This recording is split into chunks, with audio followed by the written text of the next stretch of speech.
Live. Good morning, Crystal. How are you? I am excellent. It's comfortable. It's nice. It's raining. My plants are loving life. And I feel Loving, like loving loving, life, loving loving life. life, Okay.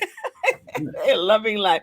And I feel like today is not such a bustery day where I got to do everything. So after here, I'm going to relax. I'm going to work on a little bit of stuff. And then I don't have a class until tonight at, um, at 6 o'clock. So I'm gonna kind of take it almost like it's a holiday day today. Oh, wow. Well, Uh, thanks for pulling us along a little bit on the beginning of your holiday. That sounds yeah.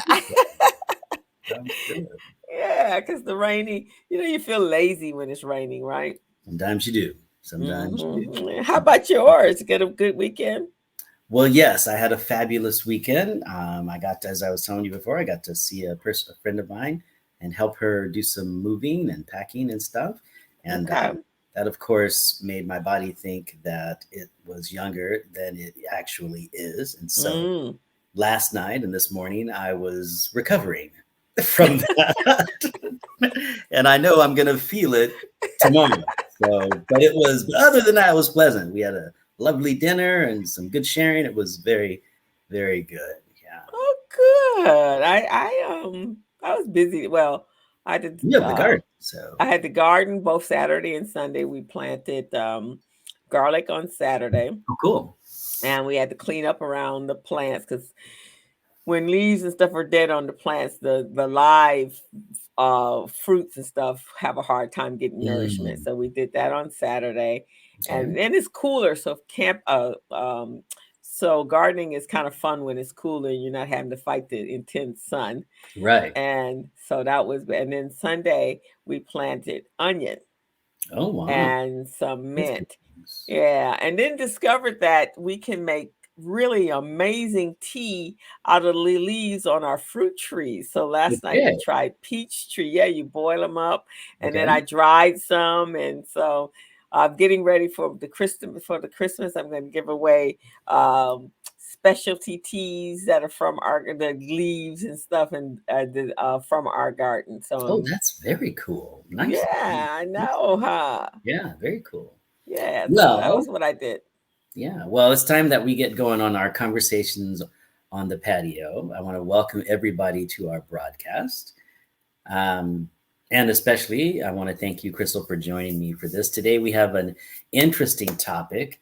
It's the 5 worst ways to withdraw from your retirement plan. And we've been kicking this around in various ways. So I'm sort of excited that we're going to hit it this way.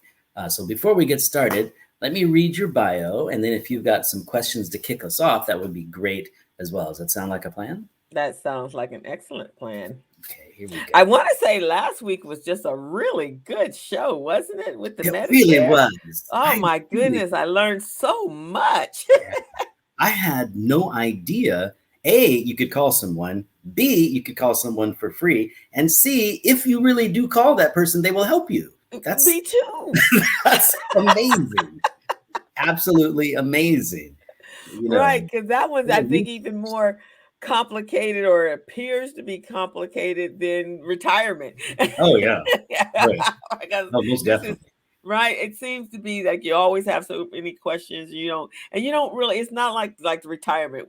There's lots of information out there, but all you see is commercials for Medicare. Yes. And I'm Yeah, starting to get calls for Medicare. yeah, you're getting I'm close. not old enough yet, but you know, I don't know what that's about. I mean, I was there at the birthday, but you never know when it was. I mean, they just tell you. We'll be like our ARP. They start sending you the notification that you're joining the 50-year-old club Yes. very shortly. They start sending it to you at 45, but it really irked my nerves at 45. I'm getting the ARP notification. I hear you. I hear you. Like what? What?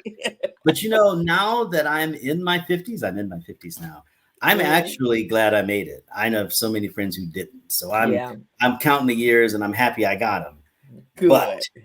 sometimes the body doesn't like that. So, alrighty. Crystal Mitchell, she is a business coach and consultant, CEO of Mitchell Business Solutions, co-director of Recycling Black Dollars, co-host of the Business Zone with Crystal and Gilbert, another weekly online radio show. Instructor at Mount San Antonio Community College, certified network for teaching entrepreneurship instructor, and QuickBooks Pro Advisor financial strategist, my friend and mentor and consultant, Crystal Mitchell. Hey, how you doing? Hey, how are you? I'm glad to be here. It looks like it's raining outside, but look at our background, man. It is just absolutely beautiful. It really is. It really is lovely. When do we get to go there? Well, first we have to figure out whose house is that? Is that your house or my house?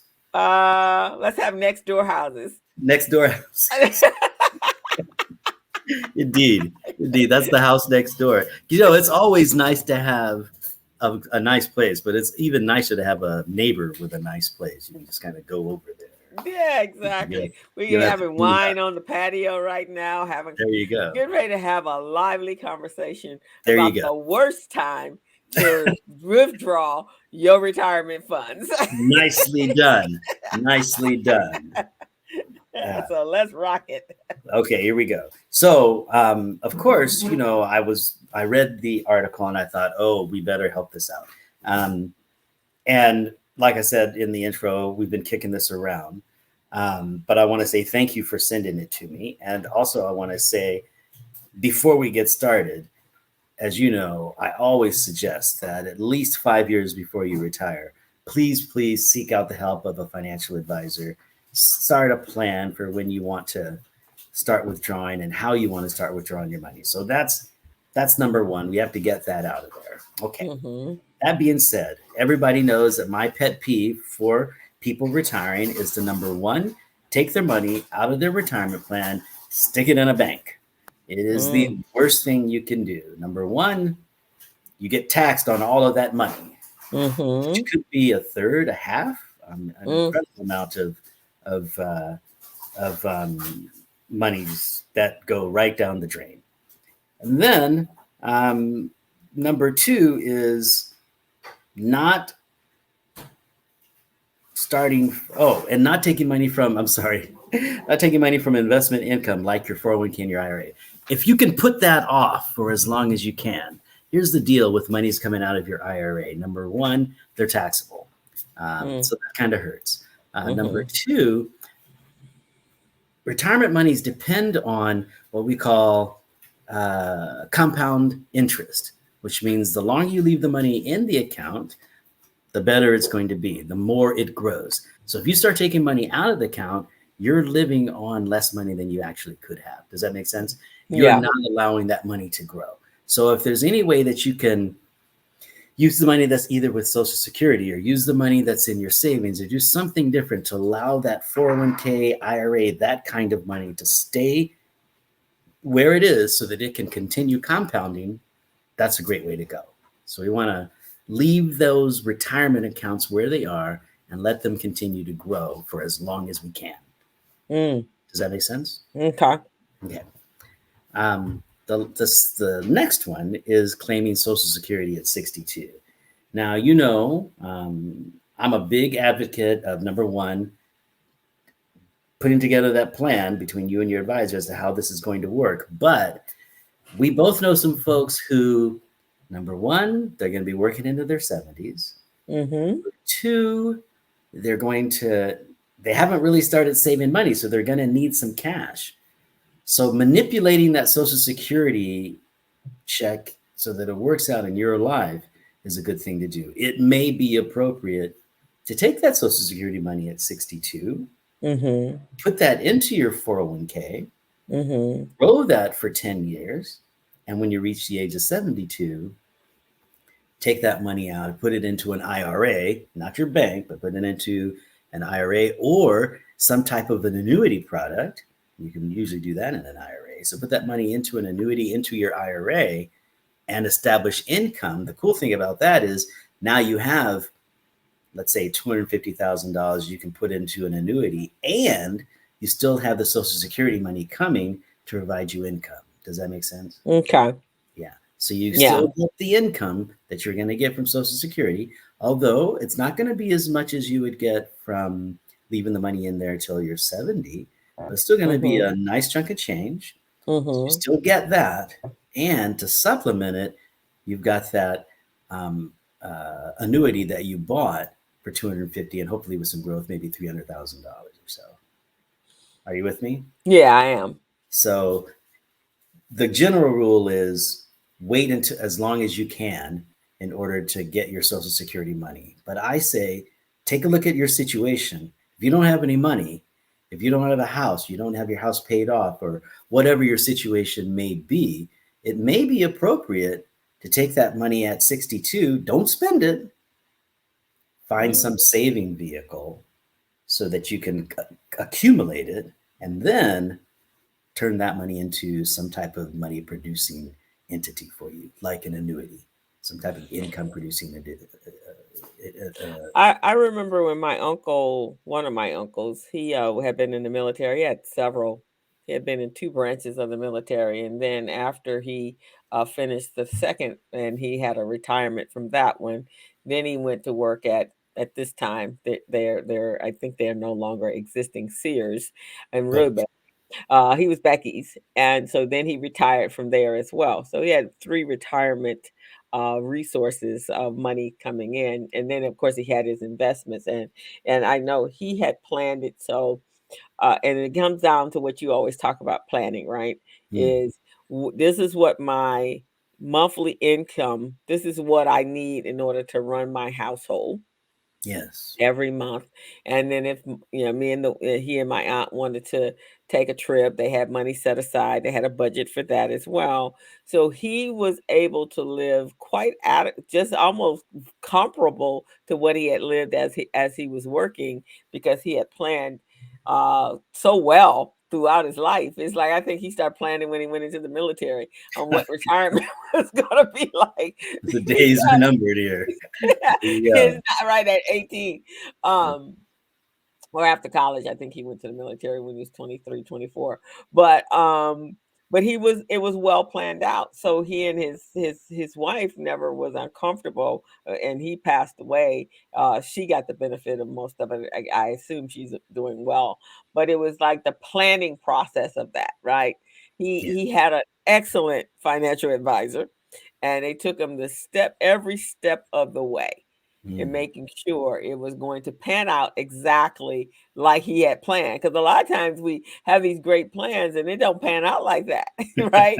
That's very true. And I think that is what it is, right? What are you going to do? But I think for the many of the clients rather that you deal with, that you work with, where this is their second act or maybe even their third act, doing some planning up front, understanding these principles of don't take that money out unless you need to.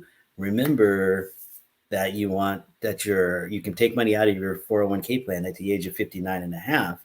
That may or may not be appropriate, right? Or like we talked about a couple of weeks ago, rather than taking the money out, consider a loan.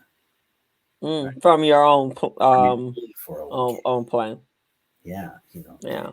If that's just take a look at that option, I would say. Another thing I would say is you kind of hit on it, is that remember, if you do have if you do have a 401k plan, they do have what they call required minimum distributions, right? If you have an IRA, a required minimum distribution that used to be at 70, now it's at 72. So when it comes to taking money out, you're going to have to take a little bit out with that required minimum distribution. That's going to happen. The record keeper that you work with, they'll figure out the amount. They'll send you a letter to say, hey, you need to take X amount out. By the way, it does increase as you get older.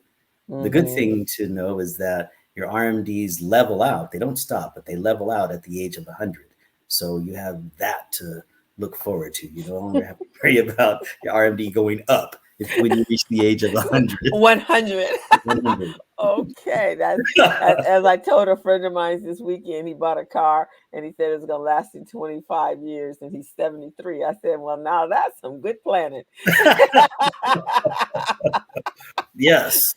That's a pretty good. That's a pretty good run for a car. 25 years. In 25 years and you're Hmm. 73, you're gonna be there when this car taps out. Yeah. Okay. Okay. I said that's some perfect planning for the longevity of one's life. There you go. Something to look forward to. There you go. So, just to recap, we have number one: don't take your money to the bank. Hmm. Don't do that unless you're going to put it into some income producing activity.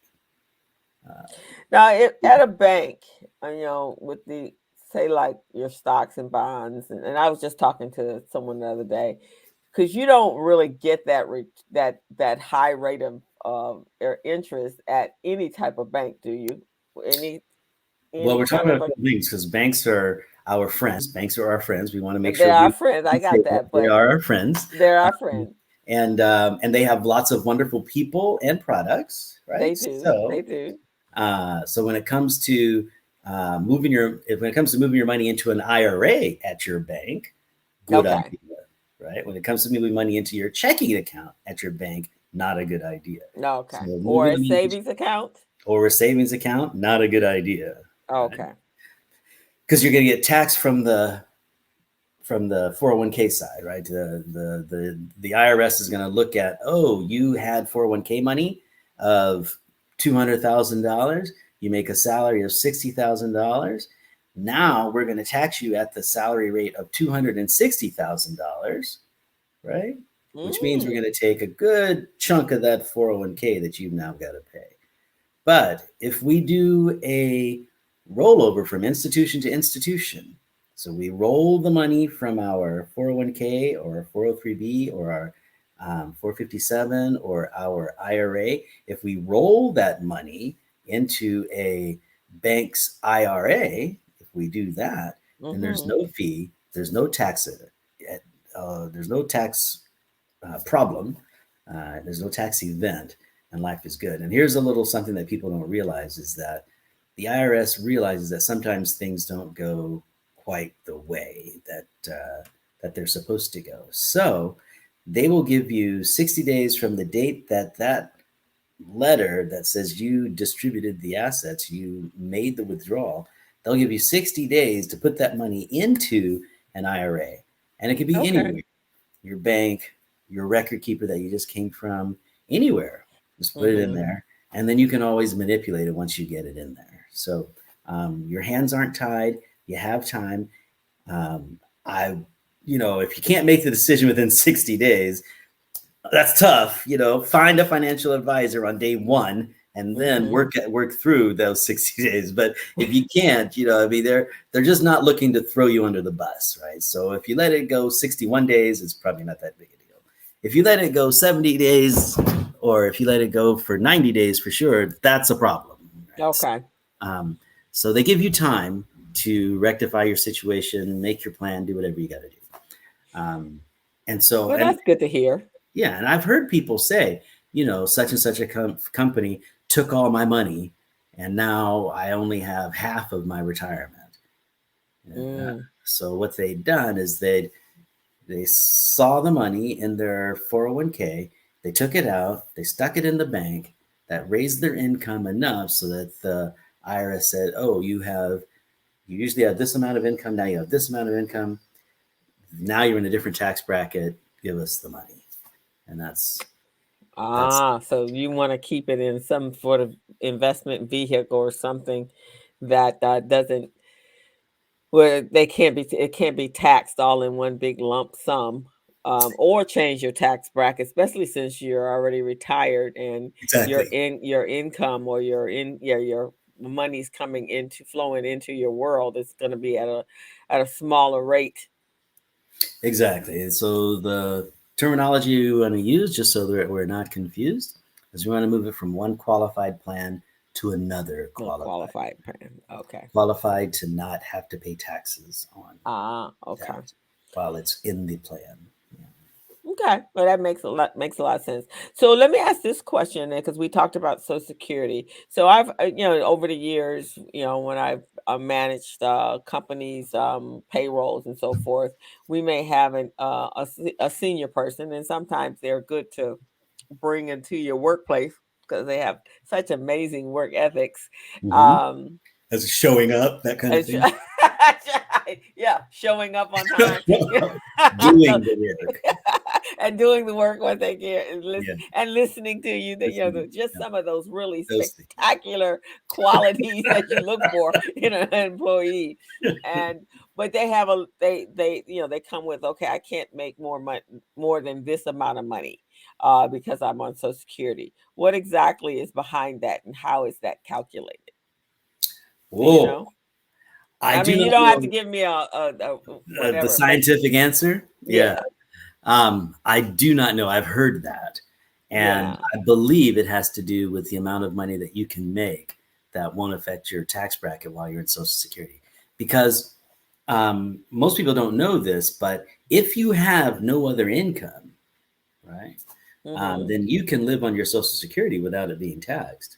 If that's your only income, is that Mm-hmm. check. Right? Mm-hmm. So we'd have to talk to someone at the administration. I'll research that and get back to you. But Yeah, we should have a Social Security expert like we did the Medicare expert, yeah. because I think that's a question. I know that was always a question when we did hire more mature employees, Mm-hmm.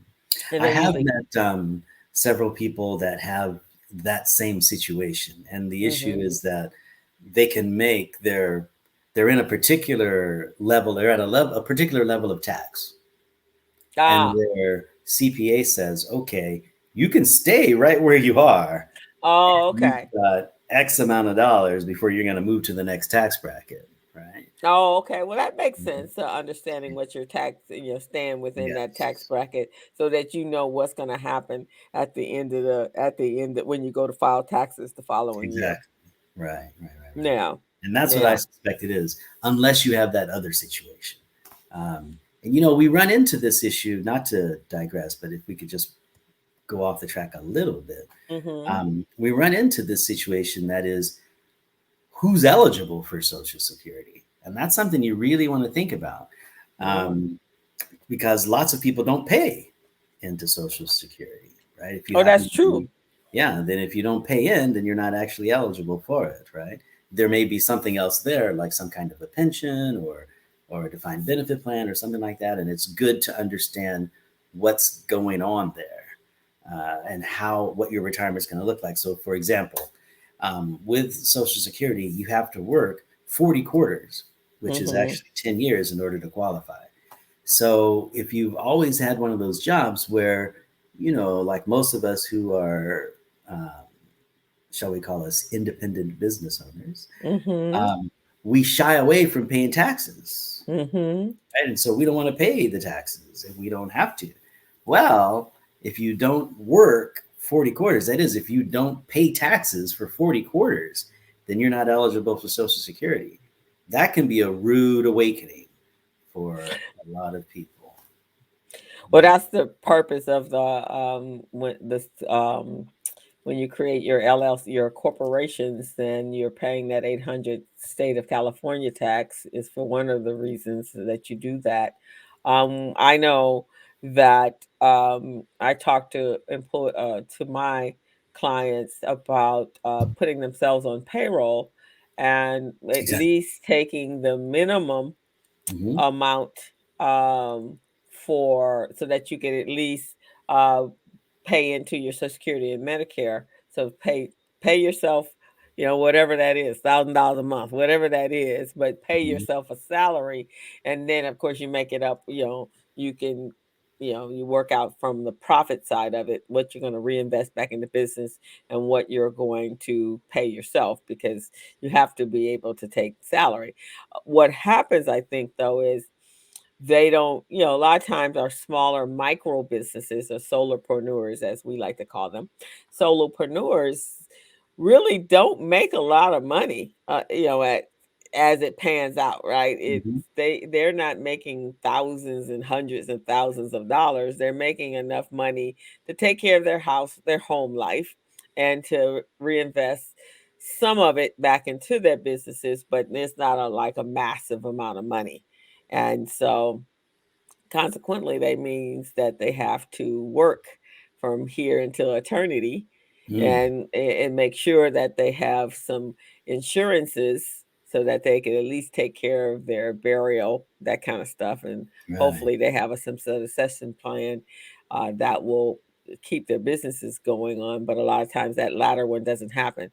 But that's kind of how it works in the solopreneur world. Mhm. Oh yeah. Oh yeah. There's a lot of folks in there, and Yeah. then and they need help with how to make these finances work. And I don't want to say, wow, you don't have a whole lot of money to play with, but a lot of times they don't have a whole lot of money to They play with. don't have a whole lot of money. If they're doing net at the end of the year 20 something thousand, 40,000, they're doing really, really well. I mean, Mhm. considering at least they're not just breaking even where all the expenses going out, that they are. A lot of them can't afford employees, not full-time ones anyway. So but it's because their businesses have started with such a limited amount of capital in the first place. So scaling up is not Mhm. something that's at their leisure. All right. Hmm. Well, I think it's so wonderful that you bring that up, because so many times that is the second life, right? That is the second, what do you call it? The second half or the I second, call it the second act, first, second, or second act? third act. I have some Yeah. friends that are on their first, second, and third act. All at the same time. So often that is the second act. And that's why it's such a good idea that we say this over and over and over again. Number one, if you start your second act after your first act, Hmm. then don't take all that money that you put away in that 401k and stick it in your bank account. Don't do that, right? Hmm. If you happen to be one of those people that, sort of a serial solopreneur, right? And um, you've got, you worked at one place and now you're doing a different thing. Make Hmm. sure, if you're a corporation, that you put that money that they charge you back so that you can actually qualify for Social Security. Because sometimes that second act can be hard work, and you might decide, oh, I need to sit down. I've been working for 40 years, but you haven't Hmm. contributed to Social Security. I was going Hmm. to say we see that often with ministers' wives and ministers' spouses. Let me put it that way: ministers' spouses, where Yes, yes, the yes, yes. minister's the main person. They're getting paid, not huge amounts, but they're getting paid, and often they don't contribute to Social Security. You have Yes, that's true. to watch that. So, Hmm. and in the place where they don't contribute to Social Security and you outlive them, well, there's no money coming for you. So, They're coming in afterwards. And then the other one to look after is if you are the second spouse, because half of that pension is already, and there was a first spouse with a family, yeah, yeah, then that particular spouse actually, or ex-spouse, is the one that actually has the pension benefits, mhm, if it worked out that way. if it worked Most, out, yeah. yeah, That's and why then you really want to get that beneficiary statement updated, uh, mhm. or else there will be a fight. There will be a Yeah, fight. so just all these things, guys, that is really important. And I know a lot of times we think that we're going to live forever, but I think one of the things that definitely brought that to light was last year during the pandemic. We never know when that time is going to come. So as Jevon loves to say, planning and planning early for whatever mishap is about to happen and being prepared for it.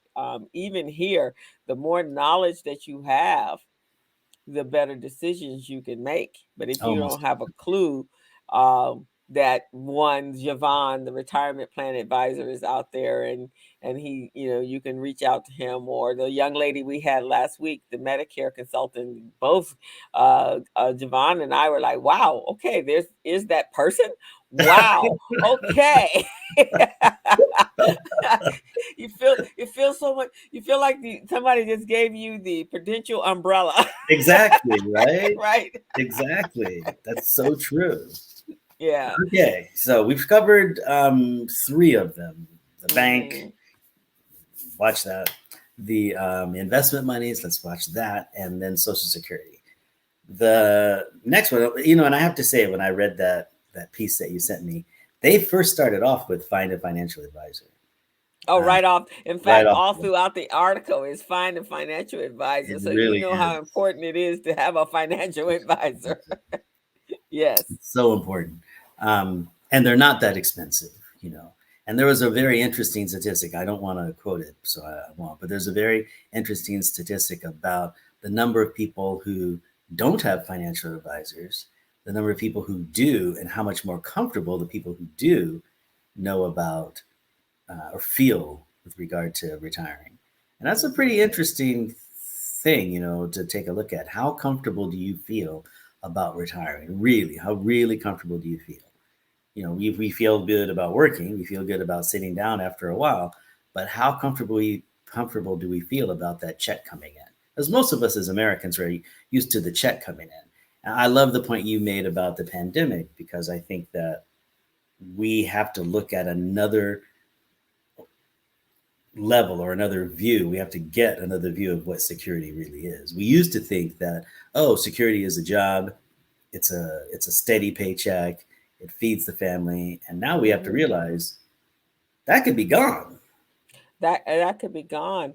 And there's a trend going on. I know a couple of my friends who are retired. They have homes, and so what they've done is to create some more revenue coming in is they Airbnb their places, Hmm. and then go spend a month or two with their children and their grandkids. But at the same time, they're making money Yeah. off of their home and paying the mortgage. So now they don't have they've been able to reallocate those funds, right? The mortgage still got to be paid and so forth, but it doesn't have to come out of that retirement money. Right? Let me look at Exactly. another way. Let me allocate some new money in, and then you're still Yes. maintaining. And I don't know. I have to talk to some tax friends of mine if you know if you're renting out your primary home for certain periods of time, is there some sort of tax write-off? I got to ask a talk to speak to some of my tax people because that could even be even better, right? I think you're absolutely right. You know, and it is something to put in the mix when you're thinking about the last home you're going to buy. Or if Yeah. you're thinking about, so many of the folks I talk to have a home, they've gotten a second mortgage on the home. So they're still paying off, they're still getting some benefit of that interest, right? But they still have a pretty decent sized mortgage out there and they're looking to retire. So how do you make money on that, let's call it an asset, right? Mm-hmm. I mean, I would suggest that an asset is something that makes you money, doesn't take money from you. So, Right. Well, that's so really the sure. real definition of an asset. So sure, a home is an asset unless you're making money off it. But Yeah. you know, you have to think if you're going to buy that home, where are you going to buy it? Are you going to buy it so you're close to a hospital, so you can get nurses in to, you know, Yeah. service the Yeah. hospital or Hmm. pilots for the airport, or can you turn it into an Airbnb, or what can you do as you're purchasing that home to make it an asset? You know, Yeah, it's another way of I thinking you of really have things. to think about that because, as you said, the mortgage is what it is. Now, if you're in a position to refi before you actually retire, so you have some income coming in so that you can refi your place and get it down as reasonable possible. But if you can find a way to offset even that, Oh, that yeah. that's some good planning right there. So It is some good planning. And I would encourage everyone who's in their 50s and 60s, especially if they're older than 62, to take a look at that reverse mortgage. I know a lot of folks are afraid of them. They were not so cool back in the 80s, but the federal government has stepped in and made mhm. them a great option for people who are over the age of 62. And I know we're talking about five worst ways to withdraw from your retirement, but any retirement discussion for most of us regular people that doesn't involve a reverse mortgage is not a very good discussion in my point. You have to consider that. You may not do it. It may not be the right thing for you, but you want to know about that option. Yeah, and all the details of that. And I think we did have one of your your friends that that was reverse mortgage was their specialties. You do, and there's a pro and a con to it. I the most of the cons that I hear is I want to leave my property to my children. Okay, but if you do it early enough, because you have enough time, and we are living longer, especially if we're taking care of ourselves, then you help that particular uh, family member be able to qualify when that time comes, right? To be able to apply for a mortgage. So you help them along the way, right? Mhm. You Yeah. make sure that this is the one. We want to keep this piece of property in our family. You're going to be the designated one. So we need to make sure that all your ducks are in a row at that time, because this is part of my final planning.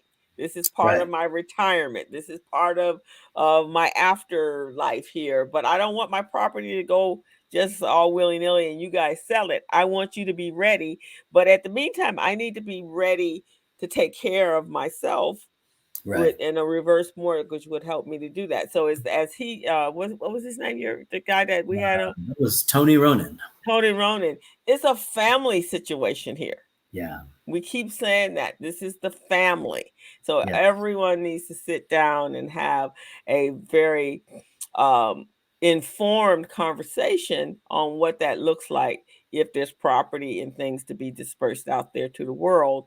And one, if you and I know this as for a factor because I was a caregiver, is expensive to take care of a senior person or your parents or your uncle or whatever when they get ill. It's very expensive. And Mhm. so you don't want to use up all of their your retirement money and it's not enough and you got to then start taking out mortgages and things like that. So what's the difference? That's what I say. What's the difference if I got to take out a mortgage in order to pay for the care of my loved one?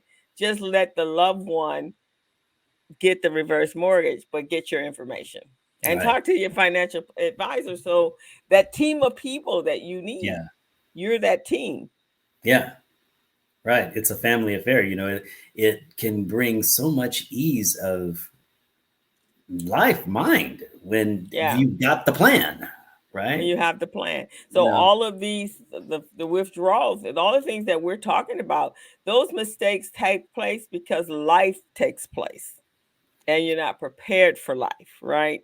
right. So you will find yourself pulling money wherever you can get money, but then that just creates more problem down the line, as opposed to having it well laid out and looking at all the options that you have available besides pulling from your Roth, besides pulling from your IRA, besides pulling from moving your pension plan into creating a tax liability for yourself. I always say, Jevon, that you and I think you've heard me say this, you and I and any of expert that's in the fields that we're in, we know all this information, but we make an assumption that people know. Regular Yes. everyday people know. And Right. everyday people don't have these conversations on the patio. That's why we're here. We Exactly. want you to have these conversations. Exactly. Yeah. Even you don't have the conversation with us. Have the conversation, right? And you may need to Right. have the conversation 2 or 3 times. You may need to do that, Exactly. and that's fine. That's okay. I have no problem with someone coming to me and asking me a question, and then going to visit my other colleagues and say, "Well, that's what Jevon said. What's he talking about?" I think that's fine. That's fine. That's fine. I'd rather have people get good information from a couple different sources than just get bad information from one source and not know what to do. So, No information from no source. yeah, exactly. And most of the people I know, they love to talk. So I've never met a financial advisor that will turn somebody away if they just ask a couple of questions. So Yeah. don't feel intimidated at all. Please don't feel that way. Um, I kind of want to move on to the next topic that we had here. Okay. But you know, I kind of liked where you were going with that about the family thing. I think that's important. But okay, so the next topic was letting your money stay in there, and we already touched on this a little bit, but letting them stay in there till 72, right? The thing about your IRA or your qualified plan is that at the age of 72, you have to take that required minimum distribution. Now, we already talked a little bit about that, but as we mentioned a couple of weeks before, if you're still working at the age of 72 from the same company that you have your qualified plan at, you don't have to take a qualified plan for that qualified. You don't have to take a required minimum distribution. I'm sorry, from that qualified plan. So the situation is, let's say you're working for an organization, you're at the age of 72, you get a letter from the record keeper, the people that actually have your retirement plan, and they say, hey, now that you're 72, they'll actually send you a letter a year earlier and say, in your 72nd year, you'll have to start taking a required minimum distribution. We'll calculate that for you, and that's how much you'll have to take out of your plan, and it'll be treated as regular income, right? And then it'll just be added to your income, and so the aggregate of all of that is what you're going to pay taxes on. Oh, okay. Does that make sense? So if you, let's say you have a couple $100,000 in your 401k, and you are 72 years old. So in that year that you turn 72, the IRS will send you a letter saying, hey, you're 72, you owe X. All right. I'm sorry. Your record keeper will send you a letter saying you're 72, you have this amount of money, you owe X. All right. Okay. Make sense? So you can take that money out. You can take it out 5 times that year, or you can take it as often as you want. You can aggregate all of your 401ks together and take all the money out of one if you want. However you decide, you need to take that required minimum distribution out. Now, here's the deal. What if you're still working for the same company? So they have a 401k plan. You've joined the 401k plan. You've got a few other 401k plans out there because you've worked in different places, right? You get the official notice from your record keeper that next year you're going to be 72, and in the year that you turn 72, you have to take your required minimum distribution. What do? Well, what clients of mine would do if back in the day, but it's still a good thing to do now, is they would take all their other 401k plans, right, that they had out there. They would roll them all into the same plan, all into one 401k plan, right? So Okay. you work 4 other jobs, let's say. So they take all that money, they boil it into the same plan. And as long as they're working, they have the option of taking the required minimum distribution. They don't have to take it. Okay. Right? Okay. Right? But it only works one way, and that is it only works from the plan that you're in, and you have to be employed. Okay. And move it over to a okay, you have to be employed. That's the only way it can happen. That's the reason. Yeah. If you're the owner of the company, it doesn't work. Okay. Right? So you have to be employed by that firm. Okay. So the obvious question is, what if you set up a corporation and you're employed by that firm? Good question for your tax advisor, right? If you like, corporations setting them up, you're paying that $800. Why not? Okay. So strategic planning. Yeah. Like it. Good discussion to have with your CPA. A very good discussion. Yeah. Again, the team. The team. The team consists of your plan, your retirement plan advisor, your CPA, your lawyer, your executive of your state, all of those people. All those folks. All those people are part of your team, and then very specific family members. There's a question, and I don't know if you have an answer to this, but this is a question that's on Facebook. And Yvette wants to know, can you do a reverse mortgage on a rental property and not the primary residence? And I thought I had heard that it was the primary, but it is the primary residence. Yeah. The primary residence. Yeah. So Yvette, it has to be the primary resident. Yeah. I've never heard of a reverse mortgage on a rental property. That would I thought I had heard that it had, because you had, it's very specific. and especially once they refined it, um, and made it safer, especially and was put in some regulatory requirements there when they made the changes to it. I thought that that's what I had heard as well. But we could bring in another.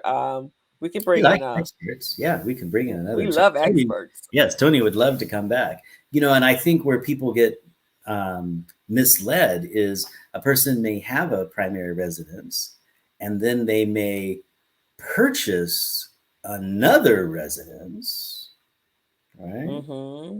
Right. So that becomes their primary residence. Then they may rent out another, one of their former ones. So there's Right. a way to do it, right? Mm-hmm. First, we have to get our terms right as primary and rental, and we have to understand the the way that we're going to do it. So we can only do the reverse mortgage on our primary residence. That doesn't mean we can only own one home, Okay. Okay. right? If that makes So sense. hopefully that answered your question. Yeah. But again, if you have some advisors there, you should probably reach out to them, and we're going to see if we can get an expert come back on, and they can ask more questions. And we ask you to come back to ask Yeah. that question specifically. Yeah. And she can always reach out to me offline, and I can get her Okay. connected with the So right. we should we'll put your contact information in the chat room there for her. I mean the chat so that she can reach out to you. Yes. Can you do that? Because I don't even see the chat. You have the chat I up? can't. No, but I can put your phone number over here. No, I don't have. I am only with the primary chat. You wherever it says comments, on your side because you're the one signed in on StreamYard. Really? Yeah, see over there on the right hand side it says comments. Comments. Oh, I thought you said where it says Thomas. I thought, oh, well, that's pretty cool. No. So you may see her. Comments. You may see her chat in. Oh, up here. Mhm. Oh, I see. Yes. Oh, okay. Yes. I will give her my contact info. Okay. Well, Yvette, we're going to give you Jevon's contact information, and he can get you over to someone that can help you with that if that's something you like to do. Yeah, that sounds good. I'll do that. I know Yvette. Yes, I'll do that. Okay. All righty. So cool. So that we Okay. have So that again. It's all about the team, guys. All about the team about the and team. asking questions of those people that are in the know, that Yes. have the info. Indeed. So I have a number 5, and Okay. that is number 1. Back to number 1. Find that advisor. And I would say, don't take money anywhere before you talk to the advisor. Don't do that. But I'd like to close because we're getting kind of close.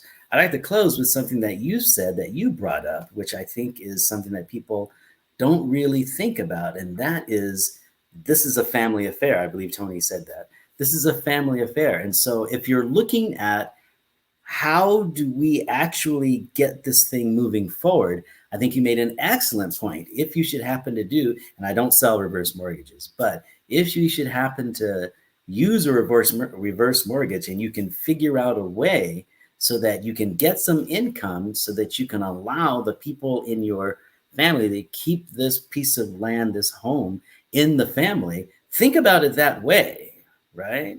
I mean, you're setting them up as they now have X amount of years to save up or whatever to be able to purchase this home, because the government doesn't want your house. The bank doesn't want your house. They want you to buy the thing, or they want someone to buy it. Right. So, getting some information as to, okay, first we're going to do this. And when mom passes away, we're going to do this with the house. We already have a plan to get that done, right? So we're Right. going to find a way to keep this home in our family and for this generation. Mm-hmm. That's the key there.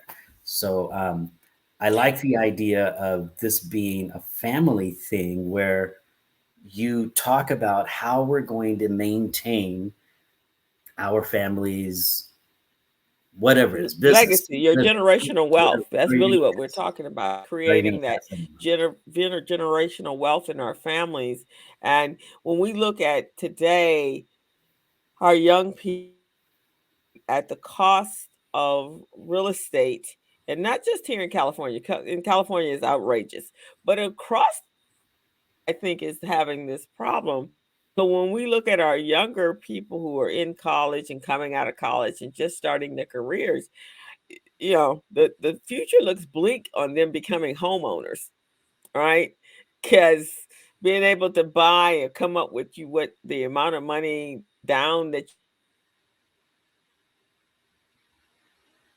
Oh, you're freezing on me, Crystal. I think what you're saying is it's difficult for people that are young to conceive of the fact that they'll actually be in a position where they have the money to put money down on a home. And that's happening across the country.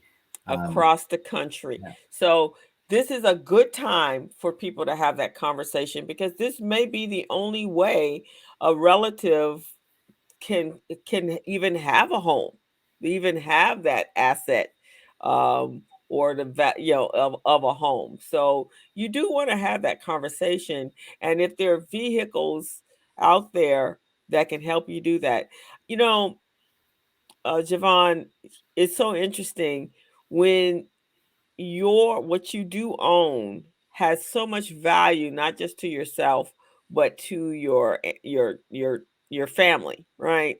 Yeah. One of the things that wealthy people do, they plan for the future. And I would imagine that's the difference. So even if you have something that it may not be a big mansion or anything, but it still has value to it. And a lot of times has a lot of equity, especially if grandma or dad have been living in this home, or mom and dad have been living in this home for a very long time, and they've never pulled out money or anything, or especially after they retired, then you want to preserve that because they worked hard for that. That Yes. didn't come easy. Yeah. Yes. And I think what you're describing is that thing we call vision. Right? Yes. Then some people think that, oh, it's planning for the next years, but also vision. What is the legacy and how's that going to carry on? And as this family grows, as it becomes more and more prosperous or prominent, what is the legacy that we get to pass on to that next generation to help them do what they have to do? And that includes taking care of who we are. How do we take care of who we are so we don't drain all the assets so that the next generation is penniless and has to start at ground one? How do we pass on what we have? Right. And it's just, and like you said, it doesn't have to be billions of acres. It could be fairly modest, but you have to start somewhere. Right. And who knows where that'll go afterwards, but you have to put that situation in place so that the family can hang on to what it has. And you'd be amazed as what you can do with that, with a little bit of planning. So true. So if for our listening audience, this is why we're having these conversations, is because we're opening up your mind to looking at things differently, not just letting things happen to you. So many people, I was talking to a friend this weekend, and we were talking about what their life was like when they were younger, and how many amazing plans and their vision for their future. But then life came along, and then they became a victim to life, as opposed to having plans that they could have circumvented what actually did happen. Right.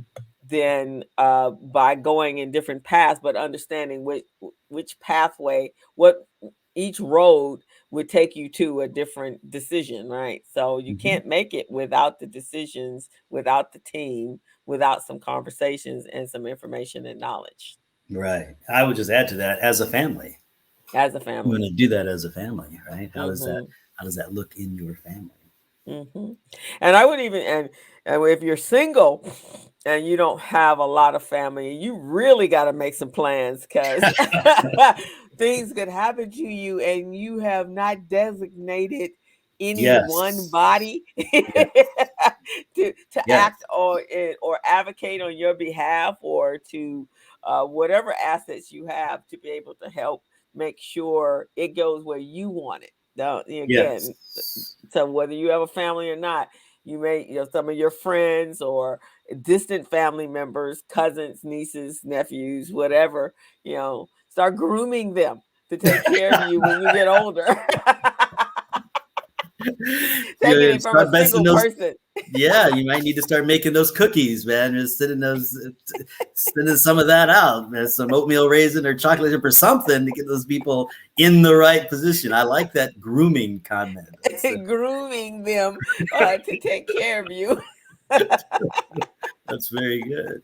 Well, Crystal, I tell you what, we've about hit the end of the show, so I'm gonna, if with your permission, I'm going to read your bio Okay. one more time, and then close out. So, everybody, I'm Jevon Thomas. I'm a registered retirement plan advisor. I deal with qualified plans, 401ks, 403bs, company-sponsored plans, and my friend Crystal Mitchell is number one, a business consultant and coach. She's the CEO of Mitchell Business Solutions, a co-director of Recycling Black Dollars, co-host of the Business Zone with Crystal and Gilbert, a weekly online radio show. She's an instructor at Mount San Antonio Community College, also a certified network for teaching entrepreneurship instructor. Do you remember when I used to stumble over All that? over that. I You could got not that figure down that now. out. And last but not least, a QuickBooks Pro Advisor financial strategist. Thank you for joining me, Crystal. Another great show. Thank you so much for your points. I want to thank everybody for joining us. And do you want to close us out? Yeah, but before that, can you just verbally give them your contact information so that they can Oh, put you on their team? yes, just in case. You can always reach me at 949-545-1358. And I am Jevon Thomas. I'm on LinkedIn. And my email address is Jevon Thomas, JEVONTHOMAS 423 at yahoo.com. Awesome. And you guys can reach me at on LinkedIn, Crystal Mitchell, business coach. And my contact information is 213-458-5952. And you can reach out to me there. And if you have any information on anything about your business and any referrals that you might need, that's what I do. And it's been a great show. And so you guys come back next Monday. We have another amazing conversation on the patio that will get you thinking. I hope you guys are thinking, and we don't have all the answers, but we do want to get you thinking, and we want you to just go out and inquire and ask some questions. Call Jevon if it's retirement related questions. Call your CPA. Call your anybody. Start putting together your team, and then be ready to have a conversation with your family. Excellent. Thank you, Crystal. Thank you, everyone. All Bye-bye. right. Bye-bye, guys. See you next week. Stay dry.